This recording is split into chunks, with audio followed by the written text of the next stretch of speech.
Hello, beautiful souls. Welcome to Atmanexus, episode 9. Today, we'll be talking about the child we left behind, or I can say, at what age did we stop feeling alive? There was a time when happiness was not scheduled, when evenings meant bicycles, bruised knees, cricket in narrow streets, hide and seek, muddy clothes, and mothers calling us home before dinner. And somehow, those were the richest moments of life. No luxury, no filters, no pressure to constantly prove yourself, just life and pure life. A broken bat could become a World Cup final. A cardboard box could become a spaceship. And sitting under the night sky somehow felt more peaceful than most expensive vacations today. We had less, yet we felt more alive. Now look at us. We have faster internet, but slower conversations. Bigger houses, but emptier hearts. Thousands of online connections, but nobody we can cry honestly in front of. And maybe that's because children know something adults forget. I would simply say they actually know how to feel fully. If they laugh with their whole body.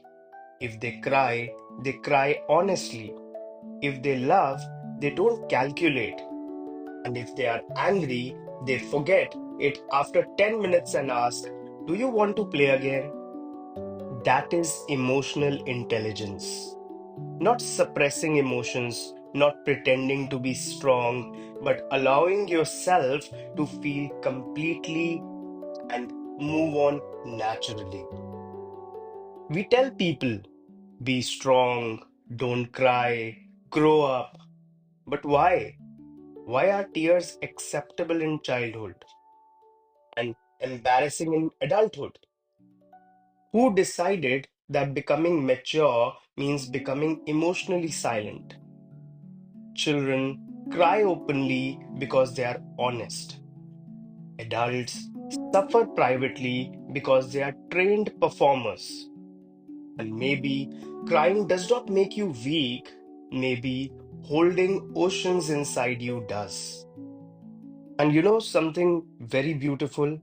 That love is a natural born trait, whereas hatred is taught. No child is born hating religion, language, color, status, or nationality. A child will happily share with another child whose language he doesn't even understand. Children don't care about social labels. Adults do. Children don't ask, "What do you own?" They ask, "Do you want to play?" So hatred is taught, comparison is taught, fear, ego is also taught. Children arrive loving the world. The world slowly teaches them suspicion. And somewhere we confuse adulthood with emotional imprisonment. We think maturity means becoming serious. No, maturity is not killing the child inside you. True maturity is protecting that child while surviving the world. Because people with childish hearts are not immature, they are alive. There is nothing wrong in being childish sometimes. Dance stupidly, laugh loudly, run in the rain, sit on the floor. You can make silly jokes as well. Talk nonsense with people you love. Eat without worrying how you look. Smile without calculating how you appear. Sometimes act your shoe size instead of your age. Because life is not a boardroom meeting. And honestly, adults are exhausted because they are acting all the time. Professional, act mature, act normal, act successful. We have become so good at pretending that we no longer know how we are without performance. Children don't perform, they exist. If they are sad, you know it. If they are happy, the whole house knows it.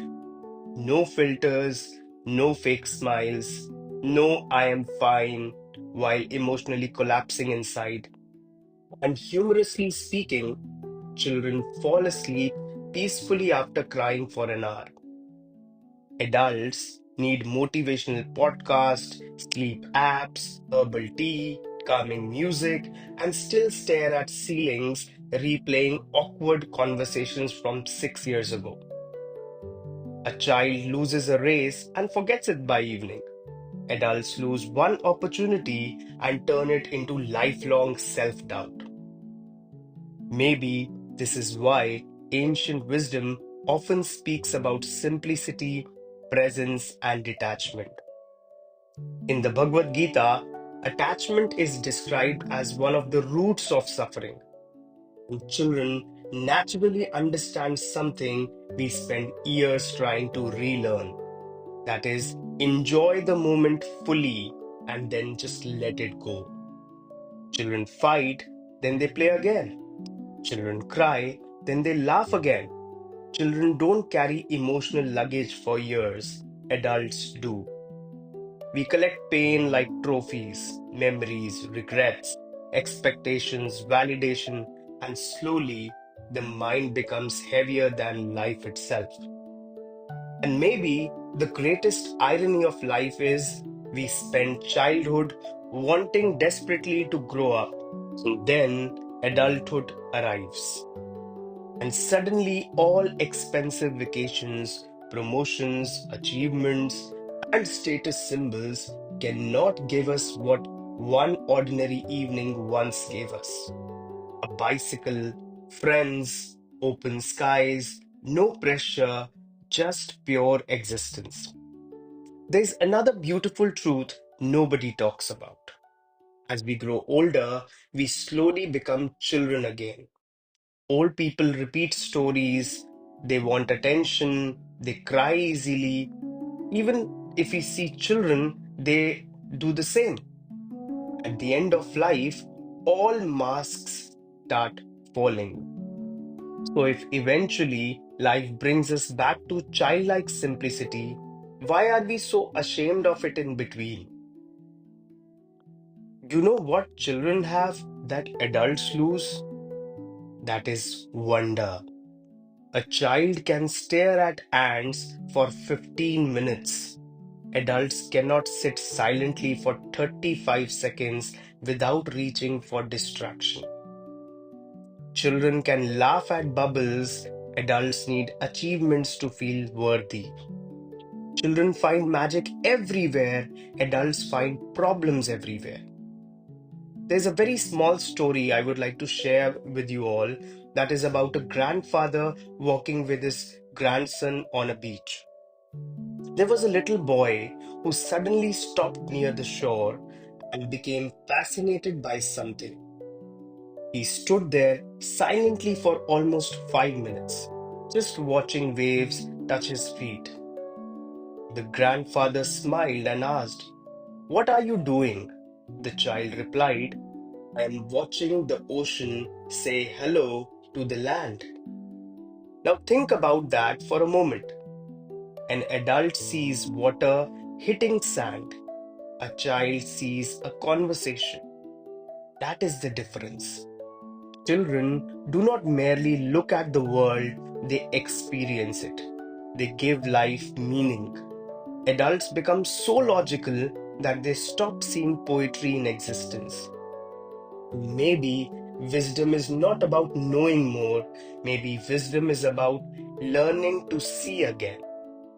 And maybe this is why so many adults feel emotionally empty, because the soul cannot survive only on achievements.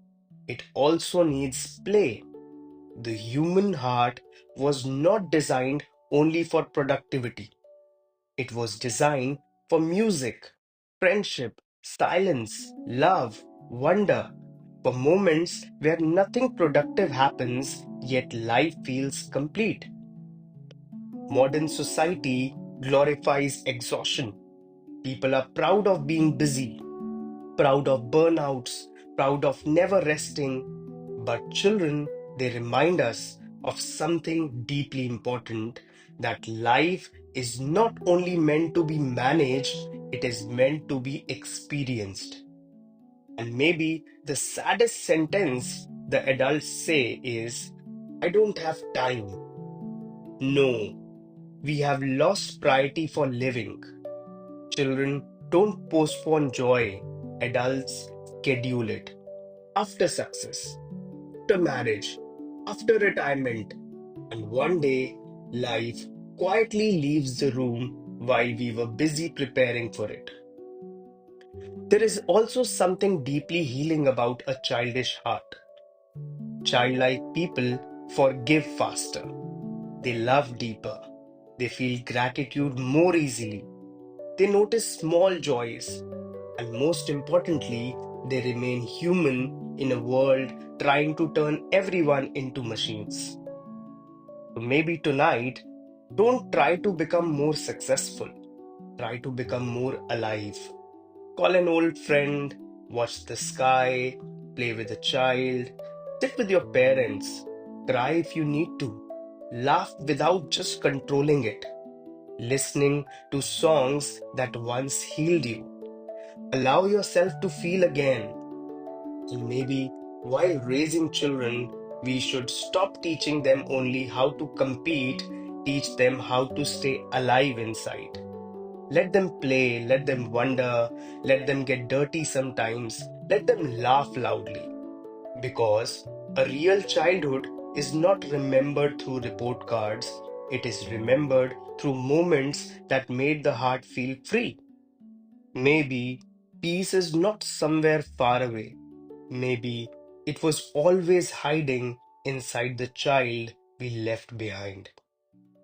And perhaps the most beautiful people in this world are not richest, but those who still know how to wonder, how to love without calculation, how to cry honestly, those who can still sit with children and become one of them, those who became adults without murdering their innocence.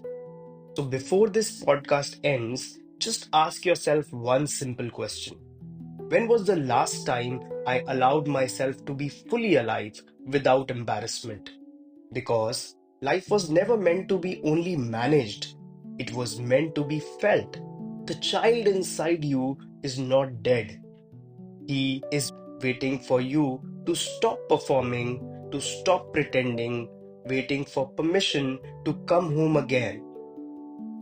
The strongest souls are not those who learned how to hide emotions, but those who grew up without losing their softness. So, in the end, I would just say do not become so mature that you forget the miracle of being alive. Thank you, everyone. I hope you liked this podcast. See you again in next podcast. God bless you all.